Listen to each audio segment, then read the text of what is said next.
বর্তমান বাংলাদেশে একটা কথা চলতেছে যে ইসলামের ভোট বাক্সা এক হওয়ার। আপনি কি আদৌ মনে করেন যে ইসলামের বাক্স এক হওয়ার সম্ভাবনা রয়েছে? আসলে আমাদের ধর্মীয় এবং রাজনৈতিক অনেকগুলো দ্বিধাদ্বন্দ্ব থাকতে পারে, মত পার্থক্য থাকতে পারে। 5ই আগস্টের পরে আমরা মোটামুটি কাছাকাছি এসেছি। আমরা সবাই ফেসিবাদের বিরুদ্ধে, পুরো জাতি ফেসিবাদের বিরুদ্ধে সংগ্রাম করেছে। সেই জায়গা থেকে আমরা ফেসিবাদ বিরোধী যতগুলো রাজনৈতিক দল রয়েছে, জামাত ইসলাম বলেন, ইসলামী আন্দোলন বলেন, তারপরে খেলাফত মজলিস, খেলাফত আন্দোলন, সবাই কিন্তু আমরা একাকার হয়ে তাগুতের বিরুদ্ধে তথা ফেসিস্টের বিরুদ্ধে আন্দোলন করেছি। সেই জায়গা থেকে 5ই আগস্টের পরে একটা সম্ভাবনাময় তৈরি হয়েছে ইসলামের পক্ষে।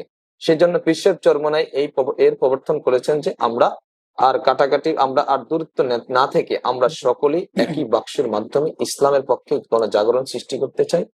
এই জন্য তিনি এক বাক্স, অর্থাৎ আমাদের রাজনৈতিক সমঝোতার মাধ্যমে আমরা সকল দলগুলোর ভোটকে এক বাক্স কাস্ট করার যে চিন্তা চেতনা পীর সাহেব চরমোনাই নিয়েছেন, আমরা সেই ব্যাপার নিয়ে কাজ করছি। জি।